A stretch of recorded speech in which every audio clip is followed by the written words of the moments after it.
1,76,000 करोड़ इतने जीरो हैं गिने भी नहीं जा सकते।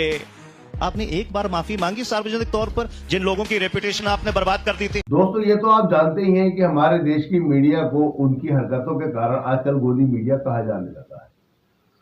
आज की वीडियो में भी आप यही देखेंगे जब कांग्रेस नेता मनीष तिवारी और एंकर के बीच बातचीत शुरू होती है तो मनीष तिवारी एंकर को गोदी मीडिया कह देते हैं, जिस पर के एंकर तिलमिला जाती हैं और उल्टे सीधे सवाल करने लगती हैं। एंकर को तिलमिलाए देखकर मनीष तिवारी बिना साबुन पानी के ही एंकर को धो देते हैं और इन दोनों की बहसमबाजी होते हुए देखकर दर्शक इसका खूब मजा लेते हैं। दोस्तों वीडियो बहुत ही ज्यादा इंटरेस्टिंग होने वाली है, तो वीडियो का लास्ट पार्ट बिल्कुल भी मिस मत करिएगा। वीडियो बहुत ही ज्यादा अच्छी है, तो ज्यादा टाइम नहीं लेते हुए शुरू करते हैं अपनी आज की वीडियो।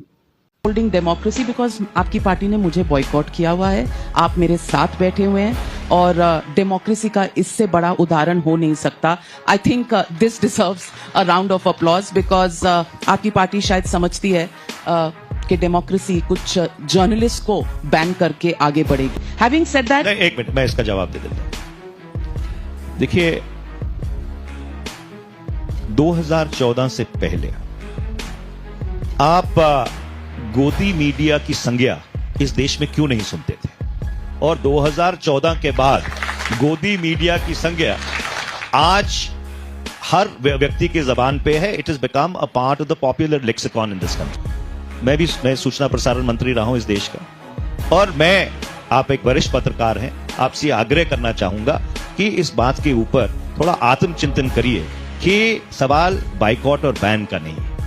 जो गंभीर और बुनियादी सवाल यह है कि 2014 के बाद जो गोदी मीडिया की संज्ञा इतनी ज्यादा प्रचलित हो गई है कि कई जो एंकर्स हैं जब वो कवर करने जाते हैं पब्लिक इवेंट्स तो आप देखते हैं कि लोग उनके पीछे पड़ जाते हैं, उनके माइक छीन लेते हैं, कहीं कहीं तो पत्थर मारना शुरू कर देते हैं। जो गोदी मीडिया नहीं है, माफ कीजिएगा, जो गोदी मीडिया नहीं है वो कई बार सवाल आपके नेताओं से ये भी पूछते हैं कि आप स्पेगेटी कैसे बनाते हैं। आपको शायद उस तरह का मीडिया पसंद हो, शायद आपकी अपेक्षा सबसे वो हो गोदी मीडिया बुलाइए, जो मर्जी बुलाइए। परसों एक स्टोरी की और मेरी चैनल की रिपोर्टर बाहर खड़ी है आम आदमी पार्टी के हेडक्वार्टर्स पे और सवाल पूछ रही है और उसके हाथ में माइक है, उसके साथ एक कैमरा पर्सन है। लाइव ऑन कैमरा उसको धक्का दिया गया, कैमरामैन को थप्पड़ लगाया गया और कैमरा को तोड़ा गया, डैमेज किया गया। आपके हिसाब से ये डेमोक्रेसी है? और आपने आम आदमी पार्टी का पहना हुआ है पट्टा, इसीलिए पूछ रहे हैं। मैं ये पूछना चाहता हूं कि क्या ये लोकतंत्र है कि totally one sided biased slanted खबरें 24 घंटे आप लोग दिखाते रहे?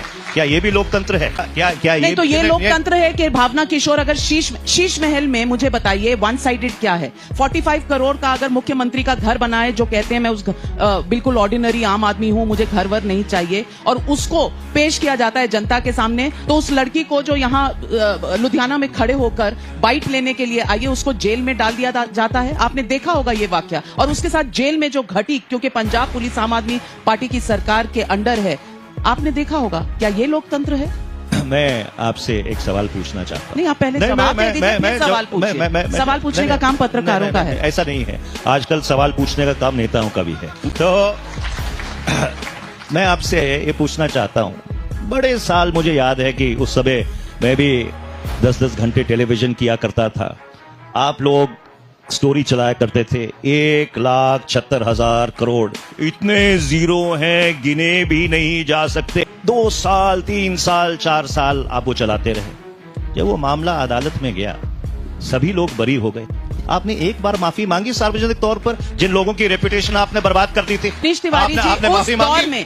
अगर आप कह रहे हैं कि मुझे माफ कीजिएगा, मुझे सवाल उठाने दीजिए। उस दौर में अगर हमने वो उजागर किया था, सीएजी की रिपोर्ट थी, तो सुप्रीम कोर्ट ने 122 लाइसेंस कैंसिल किए थे और वो लाइसेंसेस कैंसिल हुए तो वो रिपोर्टाज की वजह से। कह दीजिए कि सुप्रीम कोर्ट को माफी मांगनी चाहिए, जो आप हमसे कह रहे हैं। एक बात बताइए। नहीं, पहले कहिए कि क्या सुप्रीम कोर्ट को भी माफी मांगनी चाहिए आपसे? आप इतनी उत्तेजित मत होइए। आप इतनी उत्तेजित मत होइए। 40 साल के पॉलिटिशियन हैं, तो मैं भी 35 साल की जर्नलिस्ट हूं सर। मैं आपसे साफ तौर पे ये पूछना चाहता हूं, आपने 2G के मामले को लेकर आपने और बाकी जो आपके चलचित्र में के कॉलीग्स हैं, उन्होंने 3-3, 4-4 साल उस चीज को चलाया। उसके बाद जब वो मामला ट्रायल पे गया, चार्जशीट फाइल हुई, सीबीआई और ईडी की चार्जशीट फाइल हुई, जब उन सभी लोगों का एक्विटल हो गया, एक आदमी कन्विक्ट नहीं हुआ, क्या आपकी नैतिकता नहीं बनती थी कि उन लोगों से माफी मांगते जिन लोगों को आपने सर्कल कर करके उनकी रेपुटेशन धूमिल कर दी? एक्विटल हुआ कि नहीं? एक्विटल हुआ कि नहीं? हुआ। फिर आपको माफी मांगनी चाहिए थी। 122 लाइसेंसेस कैंसिल हुए कि नहीं? हुए कि नहीं सुप्रीम कोर्ट द्वारा? ये भी आप बताइए ना। अच्छा, मुझे एक बात बताइए। आप मेरे सवालों का जवाब नहीं देते, आप दूसरा सवाल करते हैं। You are trying to become the journalist and you are making me the neta. I am not contesting election sir.